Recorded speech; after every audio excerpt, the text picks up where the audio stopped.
former cop, was a rookie deputy and got this call that a man got his foot caught in a garden tiller and was bleeding profusely. It was a 20-minute drive running code, so I had time to plan out my actions. I figured the ambulance would be about 10 minutes behind me, so I was gonna tourniquet above the knee and I assumed he'd be unconscious and or needing CPR.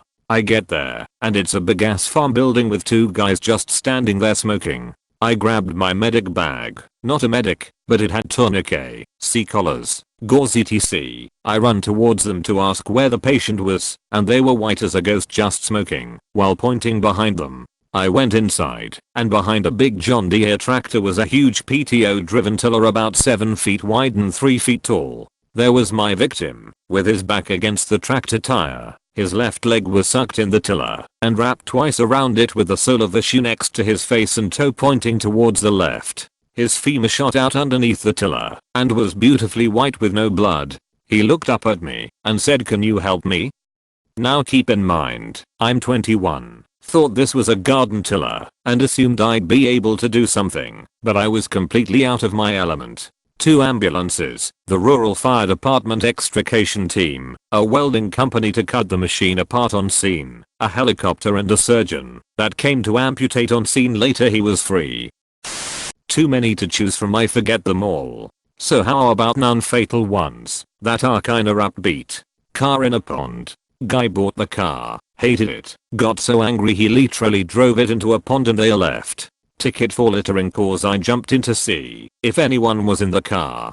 Car wrecked in a tree, like up in the middle of the branches. I just don't know how. Half missing decomposing dead body from natural death. Turned out the many cats in the house ate half that person. Okay, that one's gross. A Ritalin had a warrant and got tased by the officer they were with, trying to run from. That was a more of WTF moment hearing it over the radio.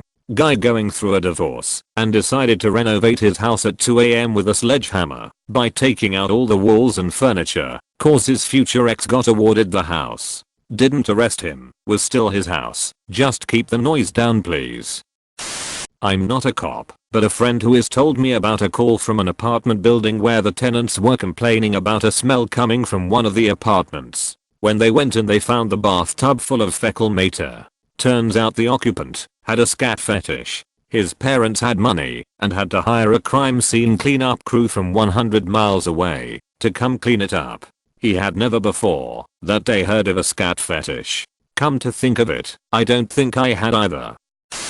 To be honest here, the majority of WTF happened here cases are usually the most gruesome and traumatic, which might explain why the thread hasn't taken off like you had hoped. My partner and I are both police officers with the military, so our experiences are somewhat different. I retired from the force this year, but thinking back on all the memorable cases we have had, the most WTF happened cases were all suicide and death related. The misadventure deaths usually take the cake for complete WTF worthiness though. One involved a guy who was found hanged in his bedroom. He was wearing a dress and heels, with strings attached from his feet to his ballsack. We believe that he liked the tugging sensation when he walked around the room. There were numerous cum jars, many without lids, all over his bedroom. Some of them had been knocked over. It was just a complete mess. The only thing that comes to mind at the scene is WTF.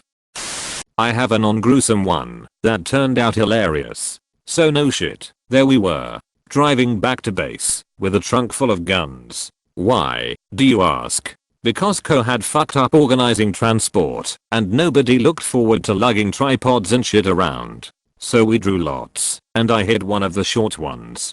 We get stopped, get told it's a sobriety checkpoint. Yeah sure, no problem. Also he'd like to have a look in our car. Just procedure. We tell him that there's a shitload of guns in there and try to present our military IDs again to point out that they permit us to drive around with a shitload of guns. This is met by the cop drawing down on us. My passenger goes for the disarm, somehow doesn't fuck that up, and now we have a cop held at gunpoint. Yeah. Fuck. Now he's having the time of his life, so we decide to not go the ID route because that guy is scared shitless and might do anything. Also backup is on the way. Someone hit his radio button in the scuffle. Now, you might be asking, but Klaus, why the fuck did that guy freak at the mention of a shitload of guns? Turns out that, unbeknownst to us, somebody in a blue station wagon had been seen leaving the local ammo dump about 40 minutes ago, and a bunch of stuff was missing.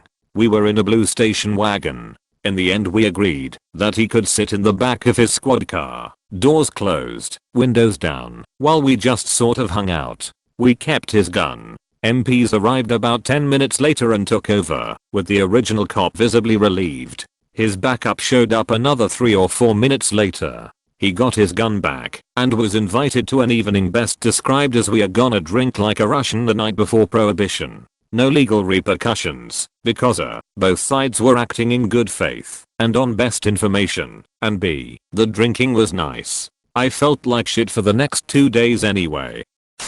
I could give you tons of stories from over the years, but for whatever reason, the one that came to mind when I read this post title was, "We deal with this one particular couple, M+F, a lot. They are for sure frequent callers, and they call in some craziness every time. Weird medicals, weird allegations of kidnappings, suspicious sightings, all kinds of shit. Almost none of it has actually happened, and it seems like the calls generally come in the morning hours, after they have long nights of drug use. Anyway, one time we got to their place to deal with their call for that day, and we ended up walking into their bedroom while talking to them.